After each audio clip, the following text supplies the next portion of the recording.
Yeah, yeah. Ball so hard, you better believe me, it's scary. It's basketball at the bar with Calvin and Barry.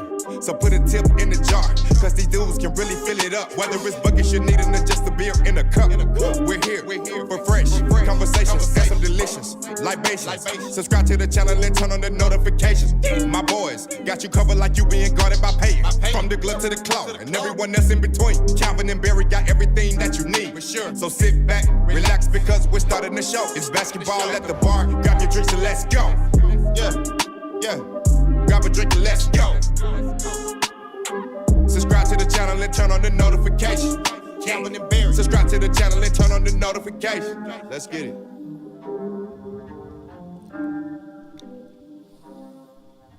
What's up, ballers? Welcome back to the bar where the takes are hot and the drinks are cold. There's no dress code and you can take us wherever you go. So pull up a stool, drop a like, and don't forget to subscribe. This is Basketball at the Bar. Grab your drinks and let's go.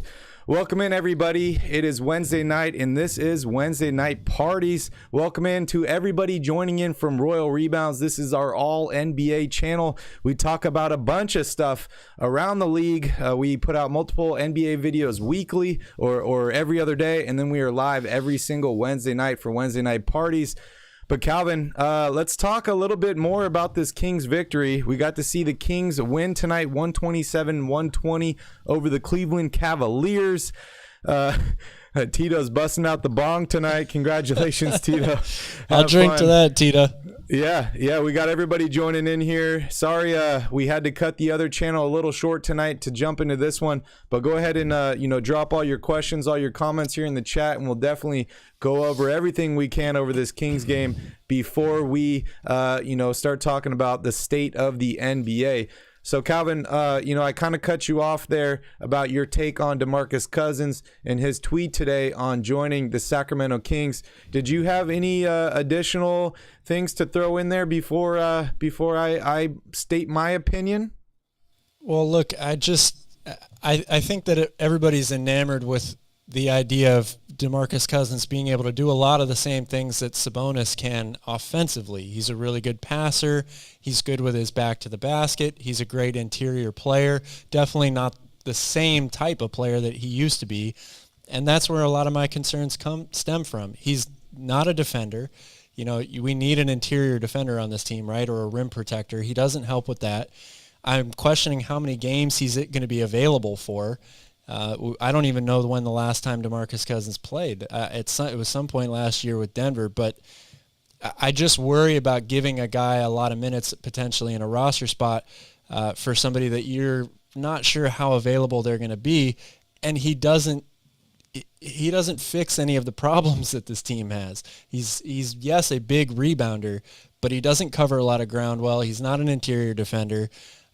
He would just be a guy to kind of plug gaps for Sabonis, which I get it. You can argue that they don't have that right now, but I'd rather go out and get somebody who can plug minutes for Sabonis when he's in foul trouble or needs a break and can do those other things, plus somebody that I'm not worried about is going to get hurt or isn't going to be available for a lot of games. So, again, it's a feel-good story. It would be really nice, but I think that there are much better options out there for the Kings.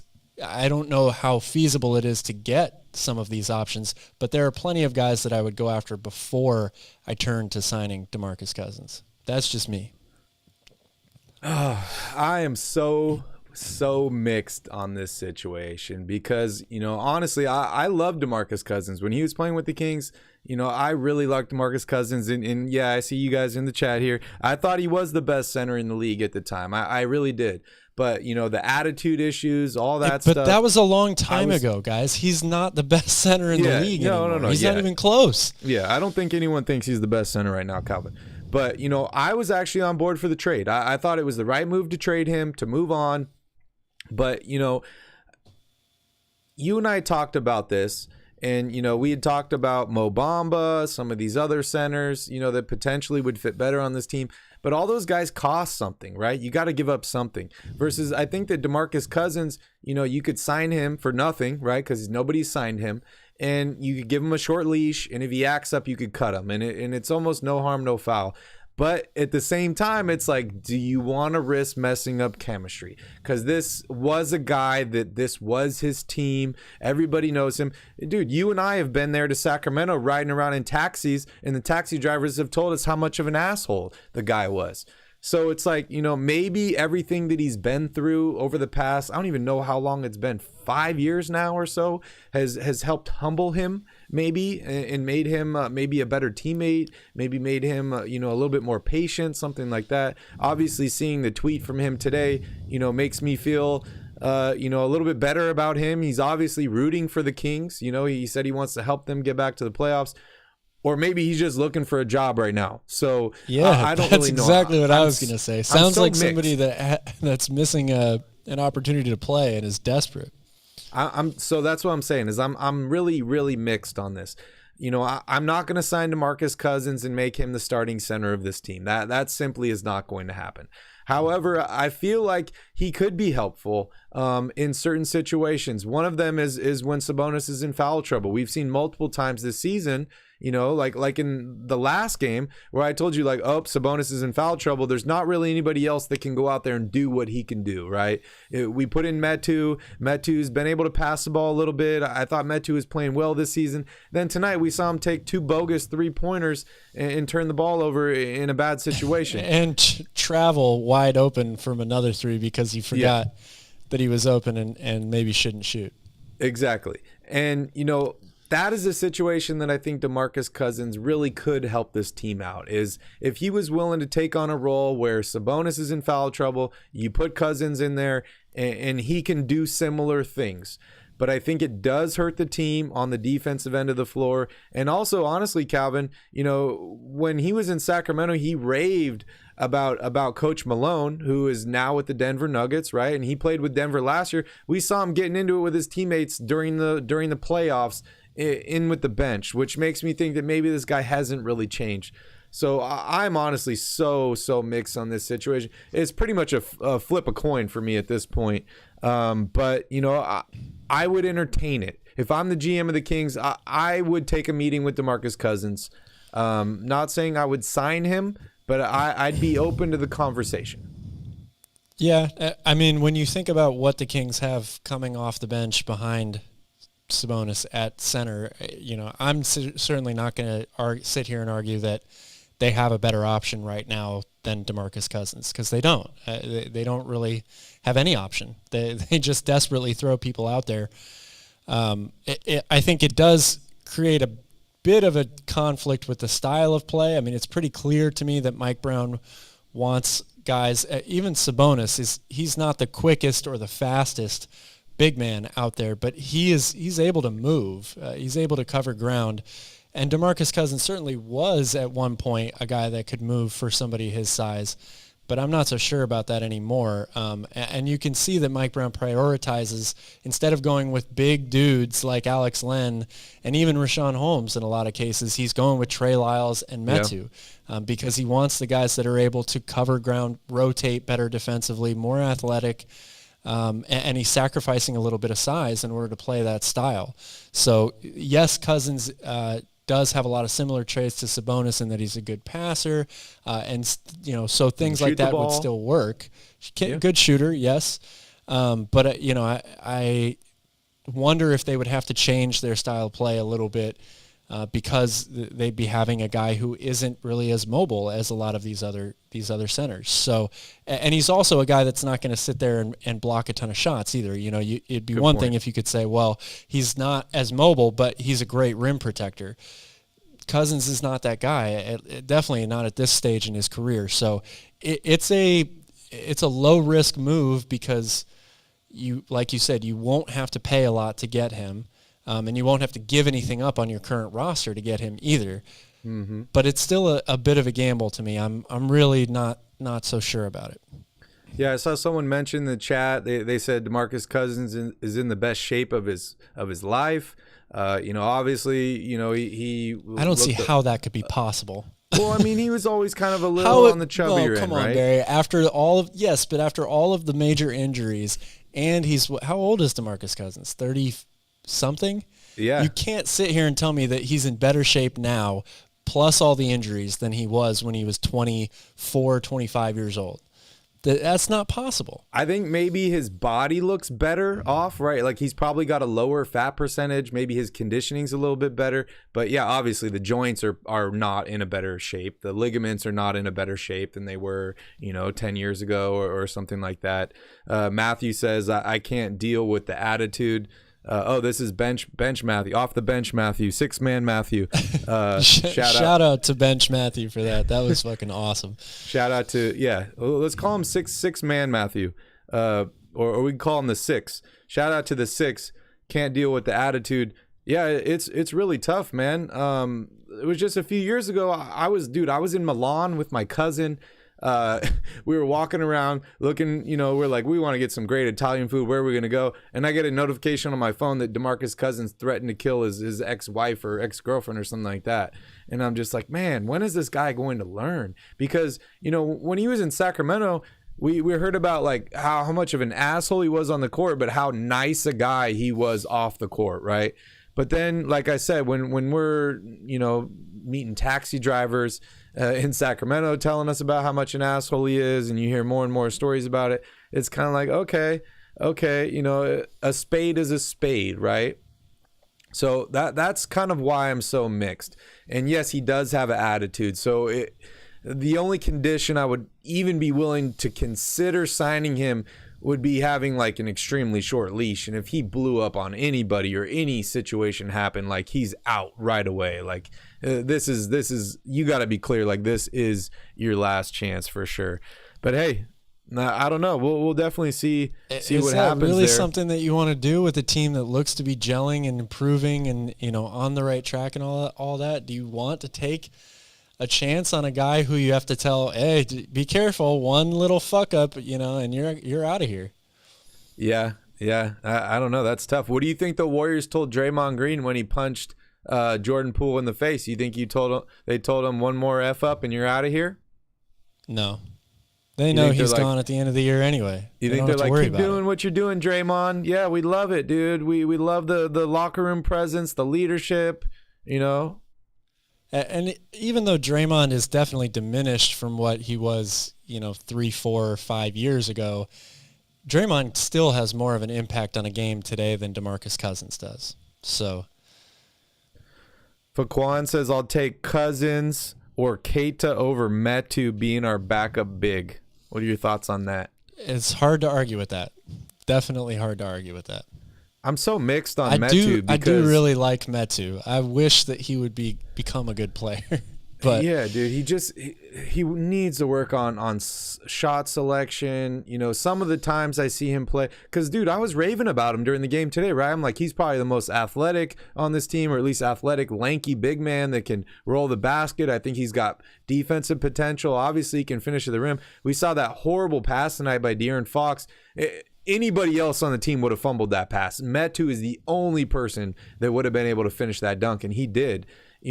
But at the same time, sometimes I wonder if the mental fortitude is there, because you have all the athletic ability, but you're not really putting the whole game together. So I'm mixed on Metu as well. Hey guys, we need to get some more likes here on this video. We got 20 people watching right now. We only got 8 likes. Please smash up that like button. We'd greatly appreciate it. We get paid in likes, so don't forget to tip us by hitting that thumbs up button. Calvin, you mentioned Richaun Holmes. No Richaun Holmes, no Alex Len tonight. What were your thoughts there? Why do you think the Kings went away from those guys? Obviously, Cleveland is probably the biggest or one of the biggest teams in the NBA. Richaun Holmes is an undersized center. Alex Len's basically a 7-footer. I'm a little surprised that we only went 9 deep tonight. Of course, I'm happy with the victory, but any thoughts on why Richaun and Alex Len didn't get any minutes tonight?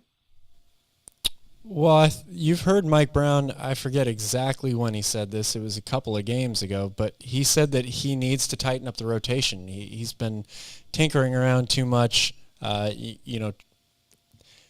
easy to say playing too many guys, but he said he needs to shorten up the rotation and stick to what works for them, and their best lineups, their best players happen to be small lineups. That's just the way it is right now. When you combine the style of play that they're looking to go for along with who their best players are, Alex Len and Richaun Holmes do not fit into those equations. They do not balance the scales for this team. So I'm not surprised, even against a big team. I mean, a lot of teams have size or big guys inside. The Warriors are, even though a lot of teams have transitioned into using smaller lineups, especially maybe to close games, the Warriors are still unique in that they play such a small lineup really the entire way. A lot of teams still have a traditional big bruiser inside. So the Kings have, and Mike Brown, I think, has just decided, look, playing these guys does not help our team win. Maybe we have to if Sabonis gets himself in foul trouble early or two guys get themselves in foul trouble early. You're going to need to go deeper into the bench, right? But if he doesn't have to do that, I don't think he's going to at this point, because it doesn't match their style and it doesn't put their best 5 or best 5 to 9 players on the floor. PK is killing me here. He says we need a team cancer. I don't know about that, PK. I never heard somebody say we need cancer before. That's definitely an interesting take. For me, the backup big on this team has got to be Trey Lyles, like straight up. Like, this dude has by far outplayed every single other big on this team. He shot the 3-ball exceptionally well tonight. He had some great timely blocks tonight too. And I've talked about Trey Lyles ad nauseum. I love ex-Spurs players, all that stuff. I think he was a huge pickup last year and so underrated. So for me, Trey Lyles needs to be the first big off the bench for the Sacramento Kings. But yeah, I'm interested to see what happens with the Cousins situation, what ends up happening with the Richaun Holmes situation. We were talking about during the game, Richaun Holmes has still got 2 years left on this contract after this season at $12 million. One of them is a player option. Just what was it, last offseason where he didn't get many offers, COVID was going on, and you and I were like, wow, that contract was a steal. Like, they got a great deal with Richaun Holmes. Obviously, he's not getting the opportunities that he was last year. But I'm getting a little worried here. Like, who's really interested in Richaun Holmes at this point? I'm not really quite sure, but definitely somebody to keep an eye on. Calvin, I just want to kind of show this right here because this doesn't happen very often. But look at the Kings, dude. We're knocking on the door. 4-6. We're above the Golden State Warriors. We're above the LA Lakers, who lost tonight again. We're above, obviously, the Oklahoma City Thunder that went to double overtime tonight with the Milwaukee Bucks and the Houston Rockets. Dude, this is feeling good, Calvin. This is feeling pretty good. I'm surprised to see Minnesota this far down. We thought they were going to be a much better team. I'm surprised to see San Antonio this high, and I'm most surprised to see Utah, leading the top of the Western Conference Finals here at 10-3.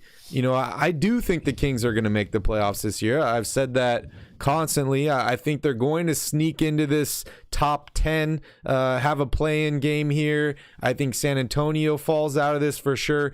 But the team that's really surprising me, like Charles says here, MFing Utah at 10-3. This team is incredible, man. 5-0 at home, 5-3 on the road. They're 9-3 in their conference, and they're posting the second best point differential in the Western Conference at 6-1. I want to know from you, Calvin. How far can this Jazz team go? Because we've been pumping the brakes on them for 2 weeks now. We're like, oh, it's early. It's really, really early. But it's like they're 10-3. We're 13 games through the season. That's a decent amount of time. Calvin, are they who we think they are, or are they a good team here? Well, I think they're probably somewhere in the middle of those two. I mean, they're clearly better than what everybody thought they were going to be. And look, they've got some good players on this team. I mean, yes, you traded away Rudy Gobert and Donovan Mitchell, who have a bunch of all-star selections and Defensive Player of the Year awards combined between the two of them.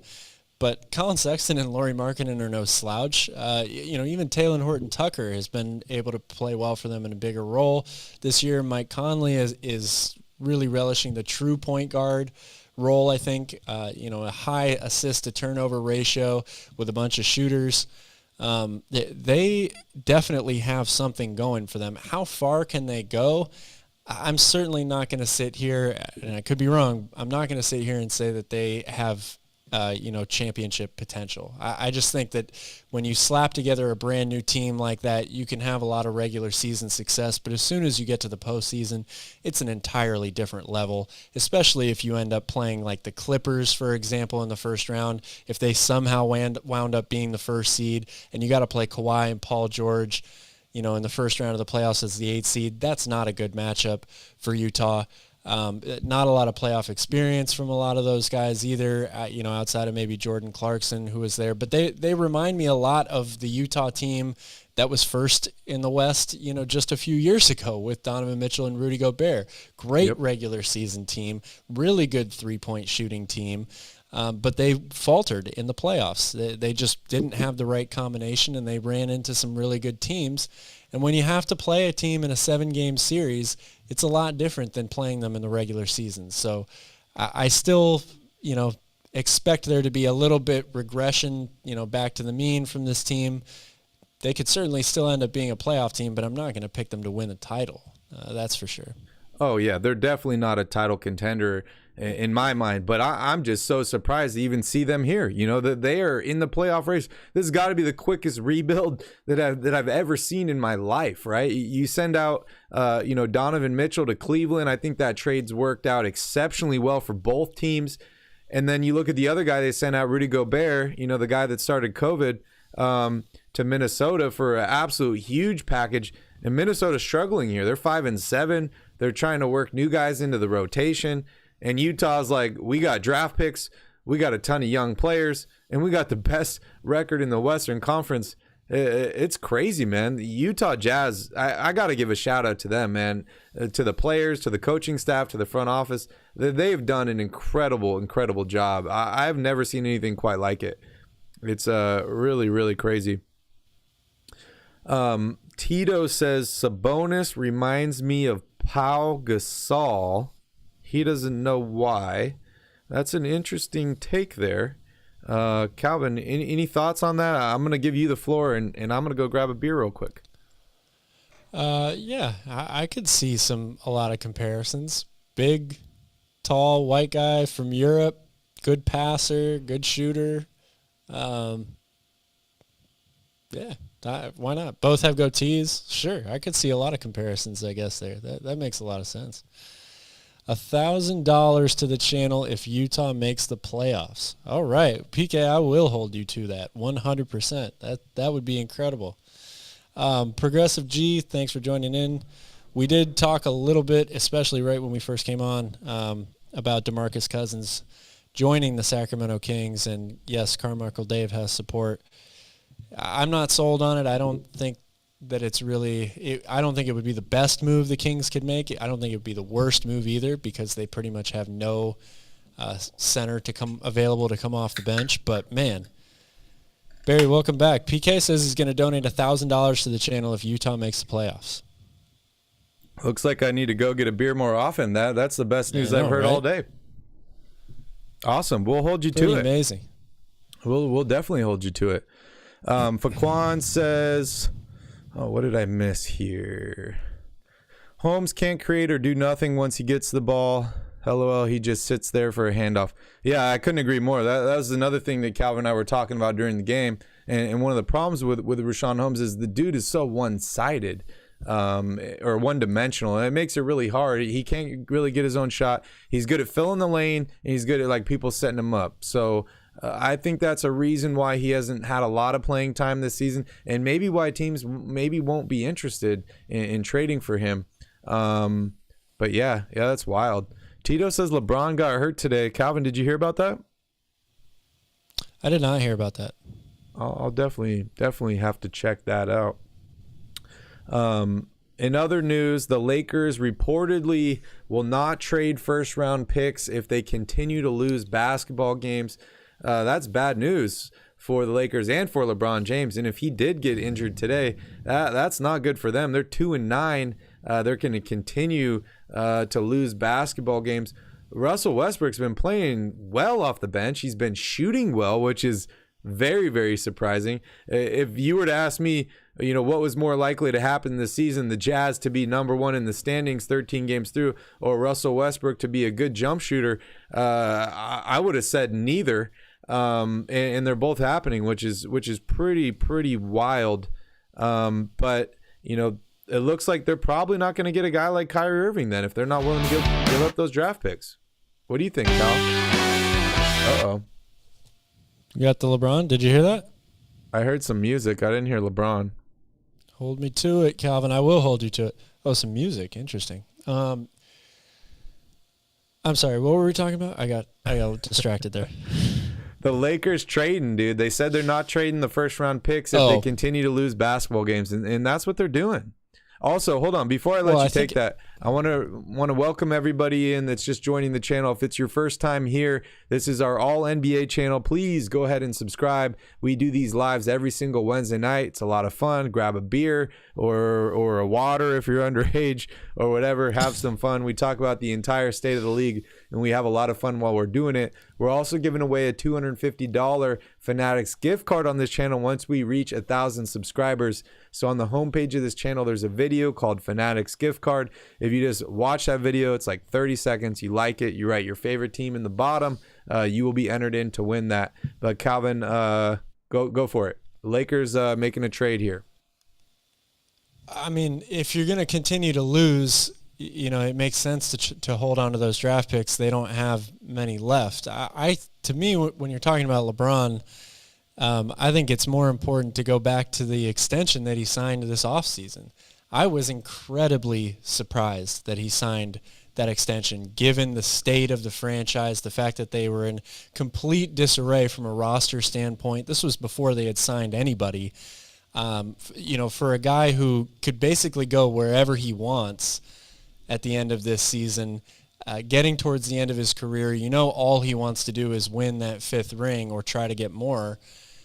It made no sense to me to want to sign an extension at that point, and it may go down as the worst or biggest mistake of his entire career if the Lakers aren't able to get themselves back into contention this season or after.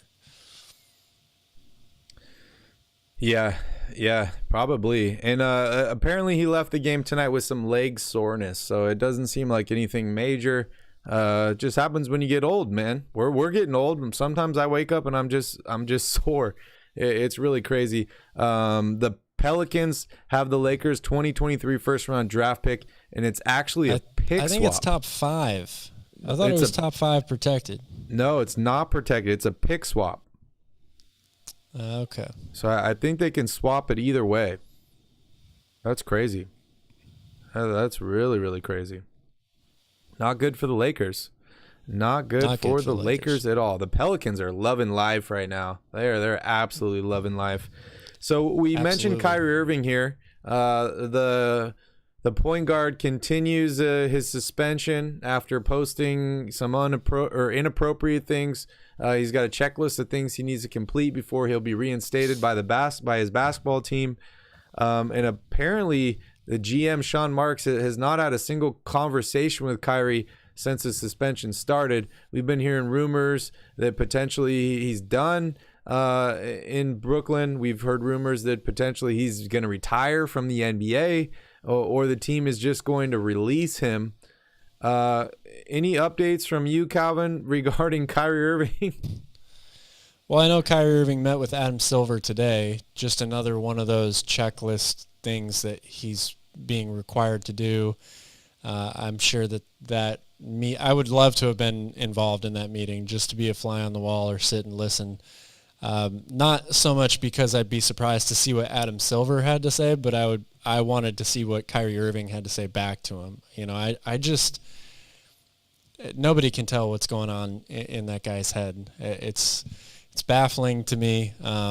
and I would be surprised to see him play for the Nets again. You know, if I'm management, who knows what Jacques Vaughn, who, you know, we'll also talk about, just got officially hired as take the interim tag off for head coach of the Nets. But if I'm Sean Marks and Joe Tsai, and especially Steve Nash, man, like I would not want to see this guy anymore. So there's even a rumor going around that the Nash Nets is gone, man.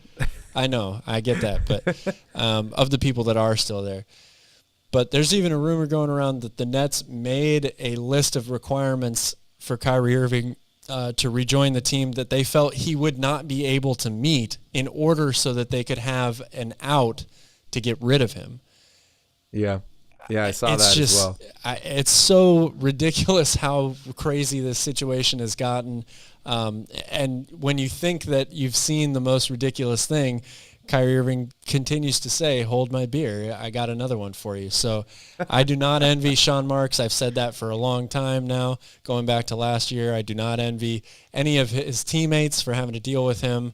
I saw a report, or not a report, but an anonymous, I forget if it was a player or GM or something, said that they were at a Nets game and they saw Kyrie Irving wave off Steve Nash's play call at least 10 times during the game to run whatever he wanted to do at that point. It just is so insane in a team sport to think that a guy really has no care or feeling for his teammates and his coaching staff around him. I don't know how you overcome that at this point. So, yeah. And Jaylen Brown, the head of the Players Association, has put out a statement saying that the Players Association is going to appeal that suspension in the checklist and see what happens there. They feel that some of the terms on that checklist, are not right. And if what you're talking about is true, that the Nets did that on purpose so that they had reason to, get out of that contract, that definitely makes a lot of sense. Shout out to Bryce here. He just subscribed. Let's get it. Shout out. And the bouncer, dude. The bouncer decided to show up. Welcome in, Andy the bouncer. Brought his we wrench love you here. to work. What's up, bro? Everybody loves you here on the channel. Welcome in. And if you guys are just coming in the door here, make sure you show the bouncer your ID. He does need to check your ID, and don't get too rowdy there in the chat, because he will definitely boot you out of that. Speaking of the Nets, Calvin, they officially decided on their head coach, and it's a familiar guy. Jacques Vaughn, who was taken over as the interim head coach, officially had the title interim removed, so he is the head coach, and they are not going with Ime Udoka. I saw an article today said that there was a combination of reasons. It was outside pressure, there was a reaction from the fans, and then also some other issues as well. Calvin, they realized that they feeling? were running a basketball team and not a circus. How are you feeling about this coaching situation? Because honestly, the Nets have been effing up in my mind for a long time, but I think this was a great move. I think it was a smart move. I mean, who knows?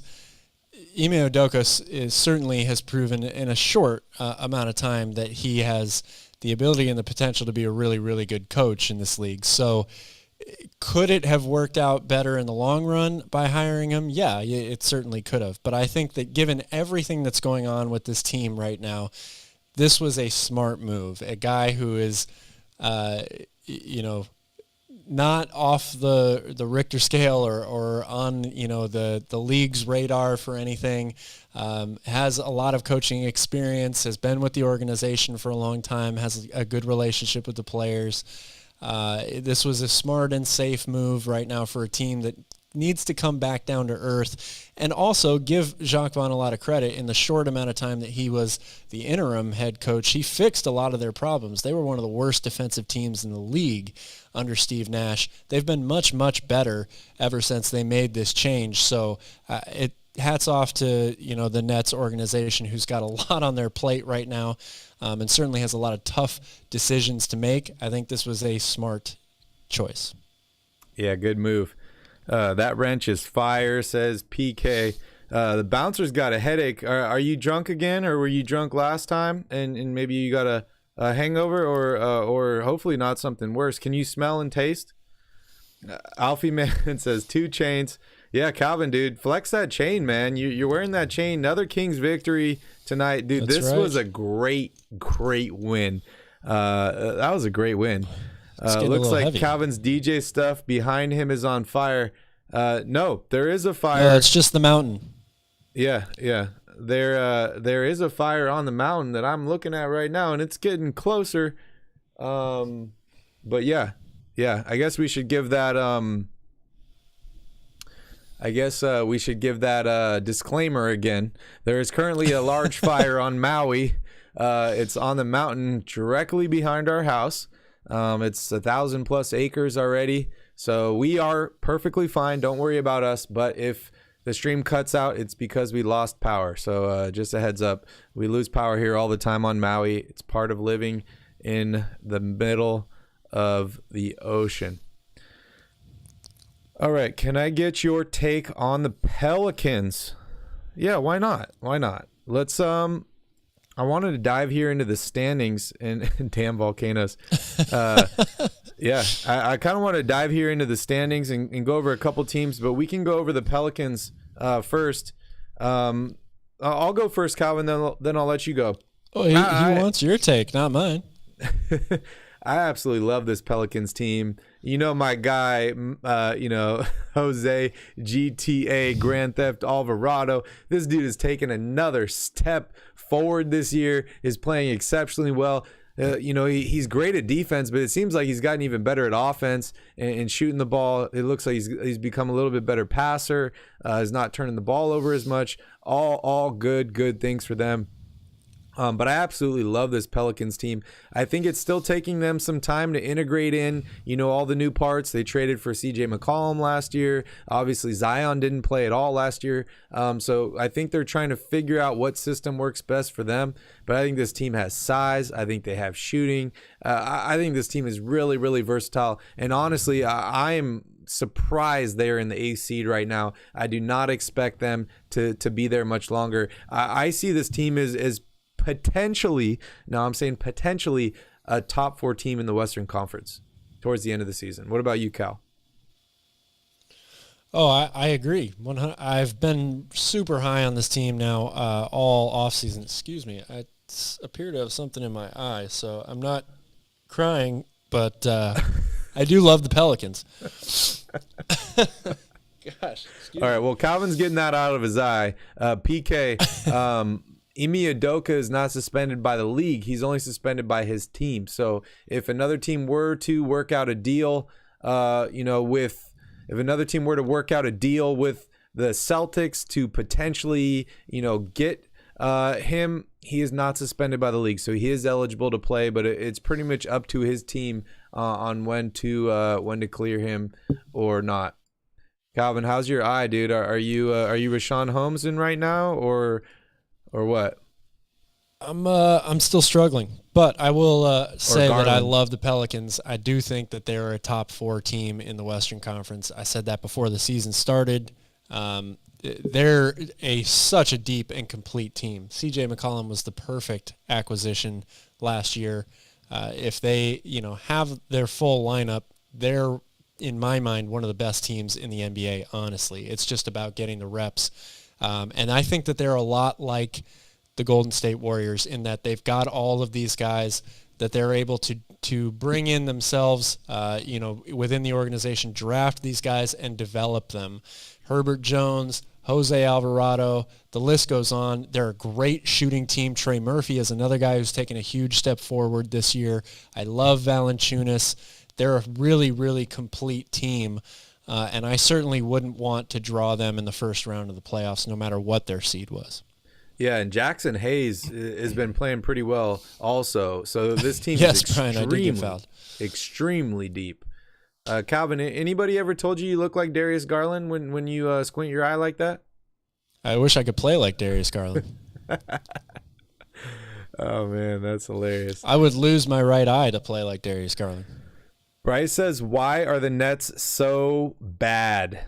Calvin, I'll let you take this one because I know you love talking about the Nets. Oh boy, I don't think we have enough time on this show to answer that question. It's obviously a combination of a lot of things, right? They have been overturning the team, overturning the roster, trying to find the right combination of players. James Harden may have been the best piece on that team outside of Kevin Durant. They let him go for a guy in Ben Simmons, who they thought was going to help, bring the team back to greatness defensively. He's still a huge work in progress. I think hiring Steve Nash as head coach was premature. I don't believe that he was really ready for that type of role. I mean, I'm ragging on him a little bit. When you have to deal with Kyrie Irving on a daily basis, it's certainly a very difficult task. And I won't even cover Kyrie Irving being part of the reason why this team is bad. He's really put them in a huge, huge hole ever since he got to Brooklyn. But the biggest thing for me is their supporting cast. They've just constantly swapped out role players in trying to bring these big three together, whether it was Kyrie, James Harden, and Durant, or Kyrie, Ben Simmons, and Durant. Seth Curry has been one of the best shooters in the league for the past, however many years. He really has kind of disappeared this year. They have zero inside game. They're forcing Nick Claxton to take huge steps forward. They don't have a rim protector. I don't think they're as deep as they were last year. It's a long list of problems, and they've been one of the worst teams in the league defensively so far. Yeah, I agree with all that. And besides all the other drama that's been happening, losing their coach, Kyrie Irving, his whole situation, I think you hit it right on the head. Just the roster turnover has been incredible, right? Like, you lost Joe Harris for pretty much all last season. You trade for James Harden. You trade for Ben Simmons. It's been a constant inflow and outflow of players. And you couple that with the instability in the coaching staff and all that. And this is where you're at. Now, I think this Nets team is talented on paper. I think that they can get better and they can move up the standings, but they really have a lot of work ahead of them. And it's tough, man. It's really tough. Everybody wants to have a team with a bunch of superstars on it, but you fail to realize that you're really managing personalities. It's so much work to manage and make everybody happy. So when you see a team that has good players, like that's one thing about the Golden State Warriors. I've been hating on them all week long, especially on Monday. But you just look at that team and how everybody kind of falls into place, and you don't hear a lot of stuff. It just goes to show how amazingly run that team is from the top all the way to the bottom. So that's definitely something that the Nets are lacking here. Bryce says Herb Jones is a dog on defense. I agree. And PK, can the Pels be a championship team? I think they can. I agree. I think they can too. It could be a little early, but I honestly think that they are championship potential. I think they have it. I think they definitely have it. Okay, let's go ahead here and dive into the standings, Calvin. So, as you can see here, you're right on the money, dude. You predicted the Milwaukee Bucks to go back to the NBA Finals this year, and what a good start. Don't give me credit yet. They haven't made the 10-1. Finals, but they're off to a good start. 10-1, including a double overtime best start in franchise history tonight without Giannis. You mentioned to me Giannis has been out for a couple games. I wasn't even paying attention. Do you know what's going on with Giannis? I don't know what his official injury is listed as. I do know that the Bucks are not deeply concerned that it's more of a precautionary thing. They want to make sure, that he doesn't continue to aggravate the injury and make it more severe. So he was on the bench eating popcorn the other night. He clearly is feeling all right. They're just making sure that he returns to the court absolutely 100% healthy. So we got Milwaukee occupying the number 1 spot. You got Cleveland here at 8-3 at number 2. Definitely a surprise. I've been talking about Cleveland all offseason, how this team is going to be incredibly good. But I thought it was a year, maybe 2 years too early for this team. Obviously, I think the trading for Donovan Mitchell accelerated this team, but I'm not surprised they're at the second spot here, honestly. I would be surprised if they're at the number 2 seed at the end of the season. But this is a great team with a good coach. I love JB Bickerstaff and a lot of young talent. So in my mind, this is not a championship caliber team this year. However, I think they're going to have a lot to build off of. And next year, I think, is when they'll probably make a lot of noise. You have Boston here in the 3rd seed at 8-3, then Atlanta 7-4 after the big offseason acquisition of DeJounte Murray. Toronto here having a career year for spin move Siakam. They're 7-5, and then you got the Bulls here at 6-7. Calvin, I'm surprised. I know it's early on, but you got a bunch of teams bunched up here. Basically 6 through 10 are all under 500 at this point, and then you got Brooklyn, Miami, both fighting to get into those top 10 spots. And then obviously the bottom dwellers in Detroit, Orlando, and Charlotte, teams that nobody really expected to do much this season. But, give me your first thoughts here when looking at the Eastern Conference. Who's a pretender? Who's a contender? And, do you expect to see any movement here? I expect to see a lot of movement on both sides of the coin. I think Milwaukee will be standing pat atop the East for the entire season, again, barring some unforeseen catastrophic injury. But they haven't even gotten Chris Middleton yet back. So he's their second best player. He hasn't played a single minute, and they're pretty much dominating right now. Boston, I expect to stick around. But look, I think that we're entering into a new era of parity in basketball, both in the East and in the West.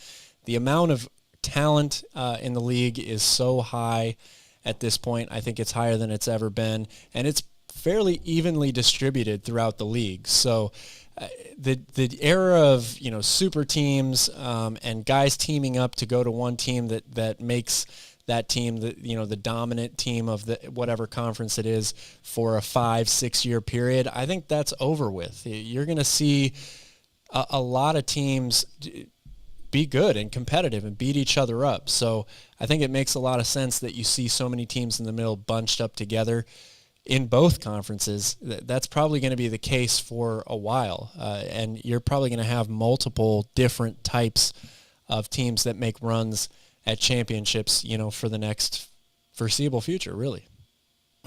Man, the hillside here is getting pretty bright and red. I really hope the wind doesn't shift this way. Faquan says Giannis was just out playing golf, dancing around. It's nothing wrong with him. LOL. Yeah, maybe some load management. When your team's got a lead like this, obviously you're waiting for Chris Middleton to come back. But the Bucks are looking good. PK says, I think the Bucks are in trouble. I don't know if this is sarcasm or not, but I disagree, PK. We agree a lot, but I disagree on this one. I do not think the Bucks are in trouble. I think they're in a great spot here. I think the Bucks are by far and away the best team in the NBA. Oh, in the entire NBA? In the entire NBA. Okay. And then how are you feeling about Philadelphia? I'm looking at this list here, right? I think we agree Milwaukee, Cleveland, Boston, Atlanta, Toronto, Chicago are all playoff teams, right? That's 6. Then you're basically 2 more teams, right? So you have New York, Washington, Philadelphia, Indiana here are all in the top 10 right now. Then you have teams like Brooklyn and Miami that are looking, from the outside in. I definitely think Miami's going to make the playoffs. I would be really, really surprised if they didn't make it this year. And then you have a team like Philadelphia, who's 5-6.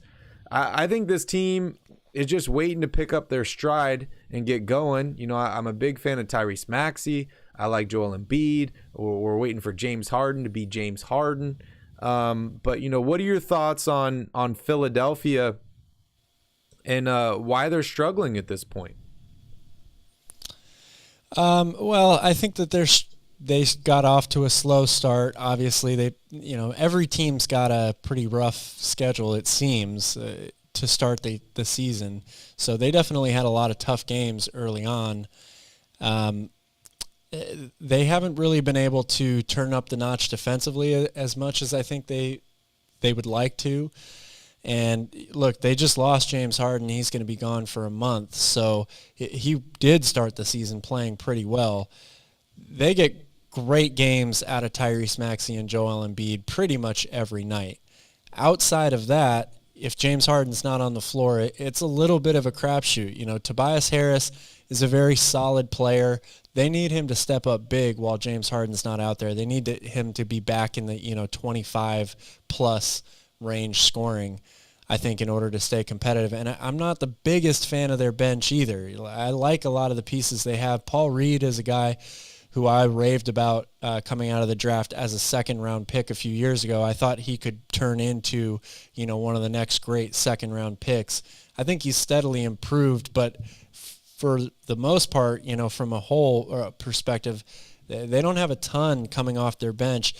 And really, they traded away a lot of shooting in order to get James Harden. Yep. Plus, they don't have Andre Drummond anymore. So they lost a lot of reserve players that were pretty big, played pretty big roles for them. So I think that they'll be fine. They're still going to be a playoff team. I don't know exactly where they're going to end up finishing. Again, my point, that I just made about there being a lot more competition in both conferences means that I'm not sure if Philly is, for sure a top 4 team when it's all said and done in the Eastern Conference. But I still expect them to be a playoff team. Yep. And when you have a three-headed monster of Harden, Embiid, and Maxey in a 7-game series, that's still going to be a very difficult team to match up with. I agree. You got a dark horse here in the East?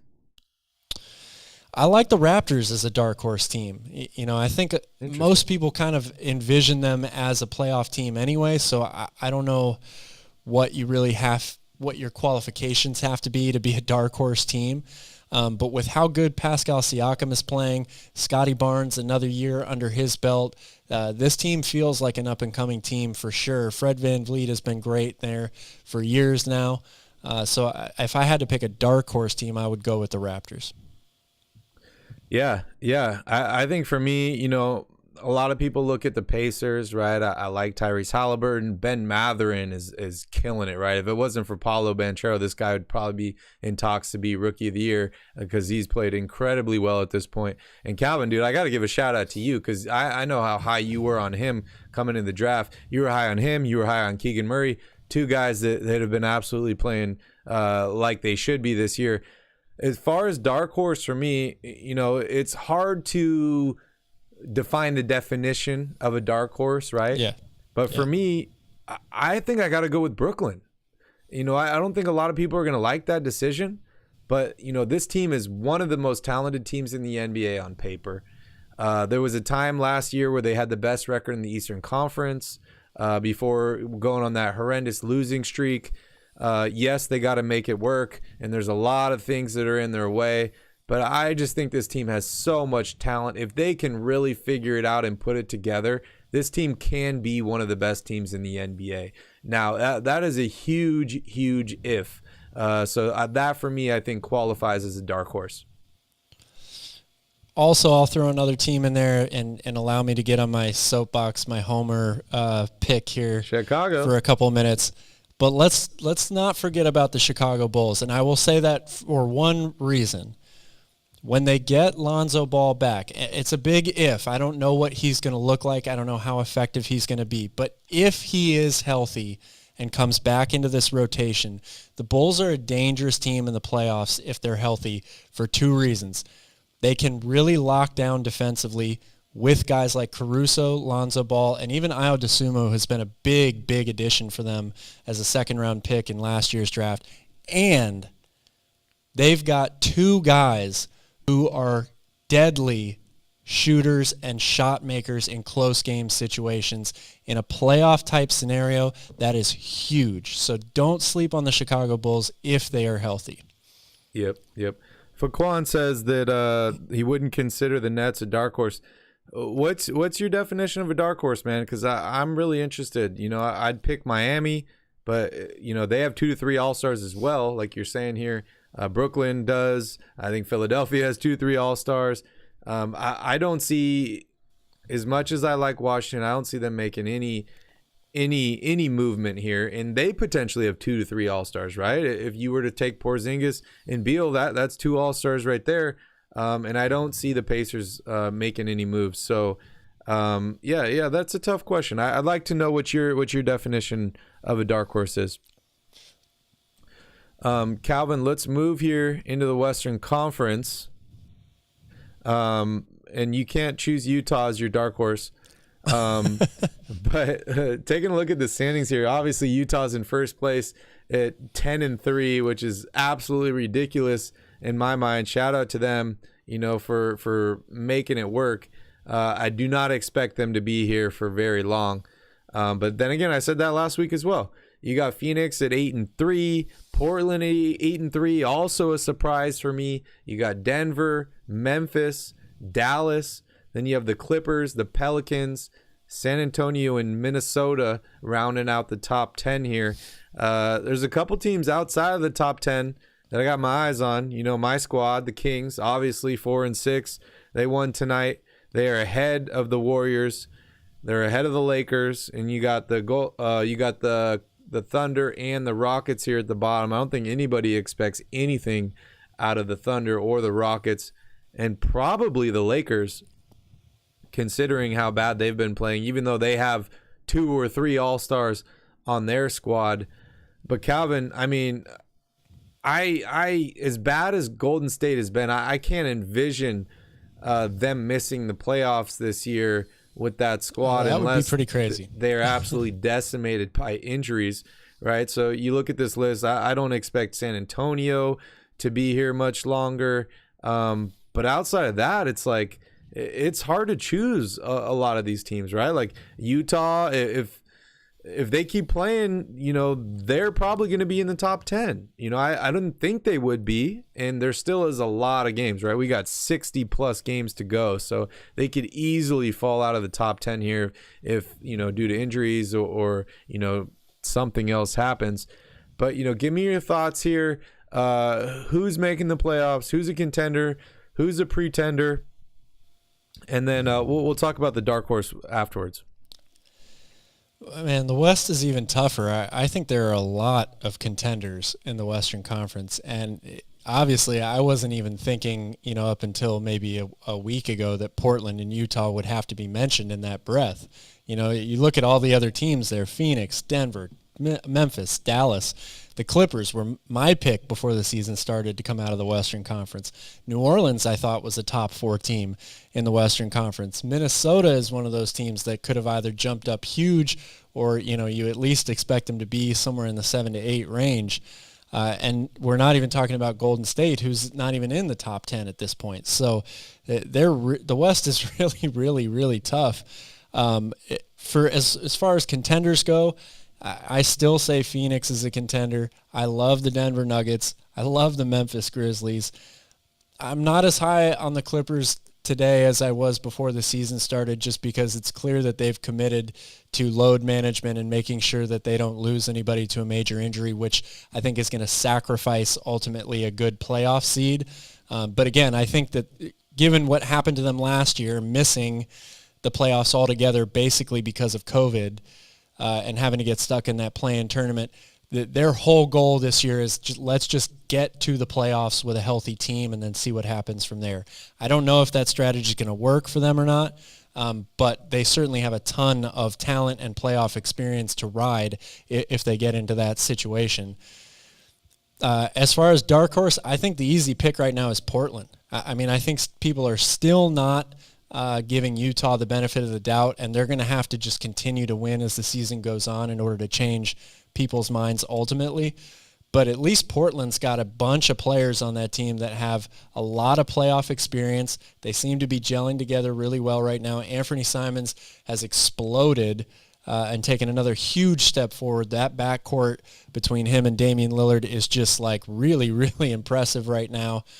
So I would have to go with them right now as the dark horse for no other or no better reason than a lot of the other teams I already considered contenders to begin with. Yeah. Dude, I'm having a hard time with this dark horse thing. It's like, is this dark horse to make the playoffs? Is this dark horse to win a title? Because I get what you're saying, but I don't think Portland has any chance. Making a run here in the playoffs. Maybe they make it past the first round. I don't really expect it. Like I said, I think Utah, Portland, San Antonio are definitely going to drop here in the standings. We got 60-plus games to go. I expect Golden State to be in there. And honestly, I think Sacramento is going to be battling for a spot. And as you can see, out of the last 5 games, they've been playing incredibly well. But, if I had to go for like a dark horse team that's going to make it to the finals this year, I mean, can I say New Orleans? Sure. I think that would probably be a team. We're talking about what defines a dark horse. To me, a dark horse team is a team that isn't expected to have much of a shot anyway. It's a long shot team to win, right? So that's kind of where I'm trying to decipher between, I think of New Orleans as a top 4 team in the West already. So for me personally, that's why I would not choose them. But dude, it's really hard, right? Because it's like, I can't say Golden State because they're the reigning champs, but they're 4-7, exactly, and they're on the bottom of the standings right now. Portland, Denver, Dallas, that's a tough one, man. I don't see Minnesota putting it together. I really don't. I think that this Rudy Gobert, Karl Anthony Towns experiment is going to take a couple years to see it play out, to see these guys gel together. I think losing Patrick Beverley was huge for them. I think he was the heart and soul of that team. Obviously, Utah's not going to make it. I think Phoenix, everyone expects them to be a good team. Denver, Memphis, Dallas, I don't think is going to have as good a year as they had last year. That's tough, man. That's really tough. You want a dark horse? I'll give you a dark horse. Sacramento Kings. There we go. I was waiting for that. You had the window open the whole time. That's gonna be my dark horse. All right. Speaking of the Sacramento Kings, let's go ahead here and look at the schedule. We didn't have a lot of time on the other channel. We were just busy going over the game. What we liked. Obviously, a much happier night than it was on Monday. But let's take a look ahead here. The next game is Friday, 11/11. Against the LA Lakers. They're going on a quick road trip to LA before they have a 4-game homestand. This Lakers team is not playing well. Obviously, LeBron James could potentially miss this game, which is good news for the Sacramento Kings. If they win this game, what does that make them? 5-6. So, 1 game below 500. Calvin, give me your keys to the game here for Friday. Man, no respect. You see that? 37% chance for the Kings to win. It's a bunch Don't of get bullshit. no respect. Bunch This is of getting bullshit. ridiculous. Where's DeMarcus Cousins at? Gosh, what are my keys to the game? Look, It's ridiculous. there it is. It's obvious what's being done out here. It's on a nightly basis. I hope the world can see now what's really going on out here because it's getting ridiculous. It's getting ridiculous. Keys to the game are just keep playing this newfound Kings style of basketball. They got to move the ball. I want to see 20-plus assists. They need to keep finding the open shooters, keep these guys hot, and then defensively try to keep LA out of the paint. I mean, it's easier said than done, but the Lakers are a horrible shooting team. So if you can force them into shooting jump shots, find a way to secure the rebound, stay out of foul trouble, and move the ball, the Kings should be just fine. This is not a matchup anymore where I think you're like, oh shit, you got to play the Lakers. Like these are games that the Kings should win. Yeah, good point. It's crazy, man, how they have the Lakers projected to win this game. Hopefully LeBron's not available for this game. The keys to me is going to be stop Anthony Davis, right? Try and win the rebound battle in this game. And then obviously, control Russell Westbrook off the bench. I think that the Kings are a much deeper team than the LA Lakers, which is going to help them a lot. But, the thing that we can't have is we can't have Russell Westbrook go crazy and have a 30-point triple-double in this game. I think that will make it a lot harder on the Sacramento Kings. So those are kind of my 2 keys to the game. Also, I wanted to, let you guys know, I don't know if I've said this before here on the channel, but my movie comes out on Friday, Calvin. 11/11 Paradise City comes out. It's in theaters. It's available via stream. If you guys don't know what that is, it's a new movie featuring John Travolta and Bruce Willis. It was filmed here on Maui last year, and I'm a featured extra in the movie, so make sure you check that out. A featured extra. Do you hear that, guys? Featured. Yeah, I'm Extra. featured, dude. Look it up. It's a real thing, Calvin. But anyways, make sure you guys check that out. Maybe you'll see me in the movie. That'd be really fun. I know we're going to do our post-game stream here after the game, and then we're going to do a little watch party here at the house to watch the movie. So, yeah, it should be a lot of fun. Make sure you guys definitely check that out. Calvin, what else is going on in the NBA? Anything else we need to talk about here? Oh, man. I'm sure there's a lot going on that I have missed already. There's always something happening. No games yesterday, though. Yeah, no games due to voting day. I hope you guys all voted. I did not vote because I'm not a voter. But to everyone that, wants to vote, hopefully you go ahead and voted and got it done.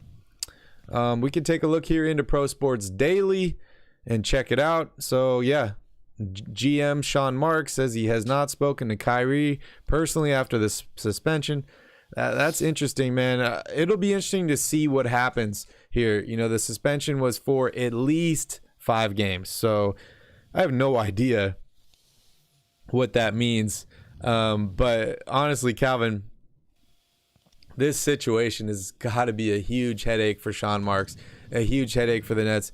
It seems like this just keeps continuing to like spiral more and more out of control, right? Like each time you hear something, you're like, oh, I can't get any worse than this. And then something else happens crazy and it seems to get even worse. So that's absolutely crazy.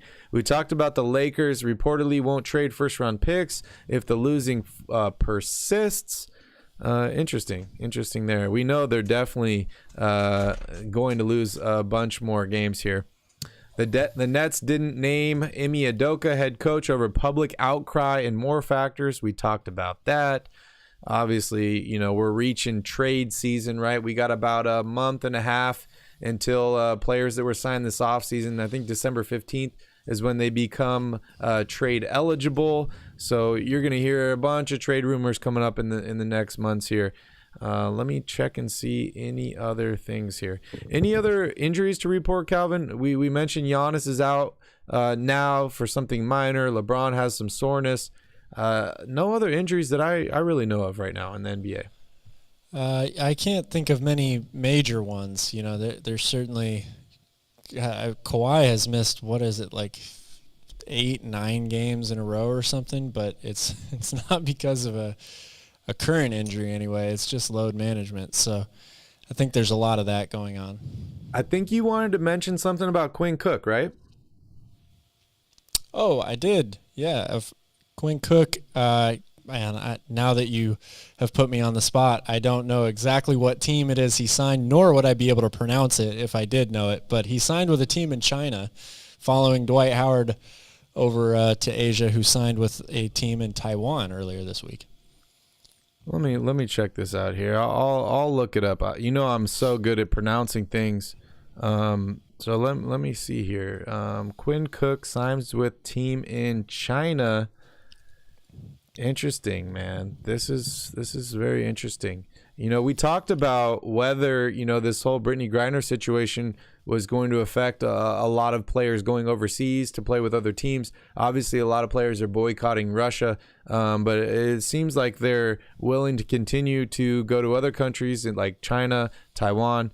Quinn Cook officially signs with, I'm going to call them the Lions.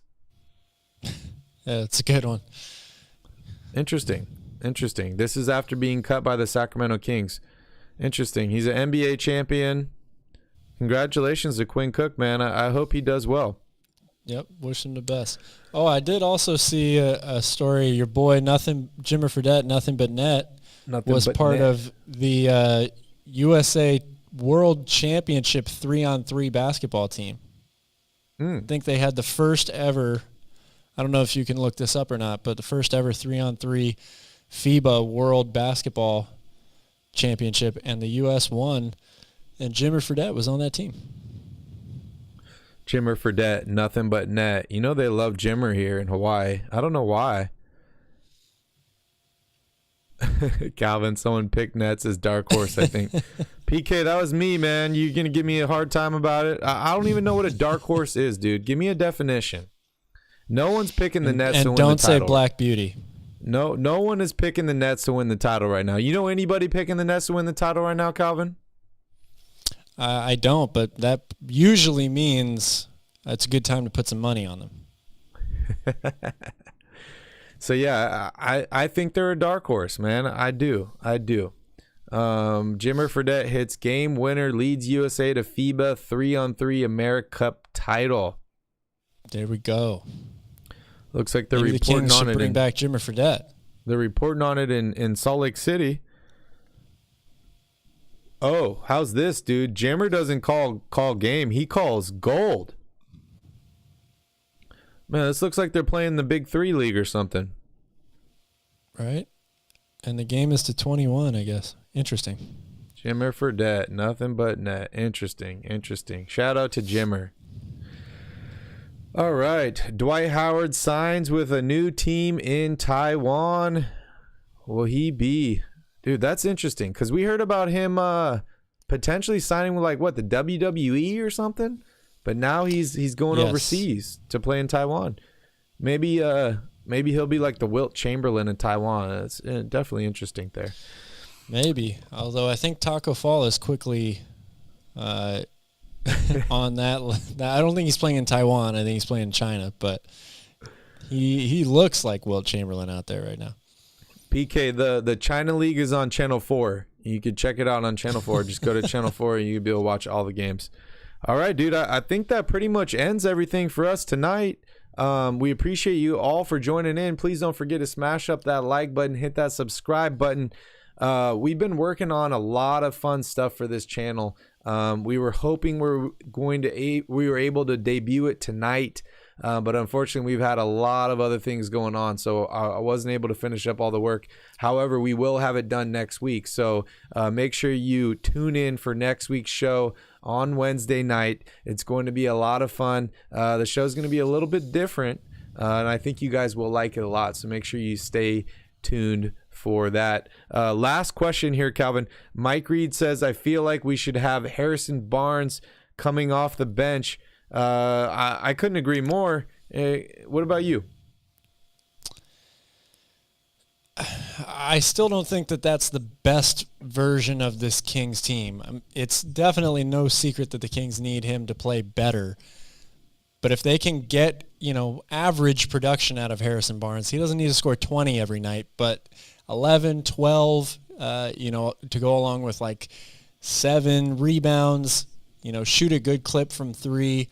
I think that makes the team much better, and I would keep him in the starting lineup. I just don't think that as good as Malik Monk and Trey Lyles have been, I think you need to keep a solid second unit to go along with a good starting unit. The best way to make the starting unit better is to get better performances out of Harrison Barnes. So that's the ideal situation for this team. I don't know if it happens, but... Yeah. Start Malik Monk. That's what I'm saying. Well, thanks, guys, for joining in. Hopefully the fire doesn't take us out tonight, Calvin. We'll definitely keep you guys posted. We'll see you guys on Friday night after the Kings. They're winning, Calvin. They're going to beat the Lakers on Friday. So thank you guys so much for watching. We will see you guys on Friday. And as always, don't forget to tip your bartender.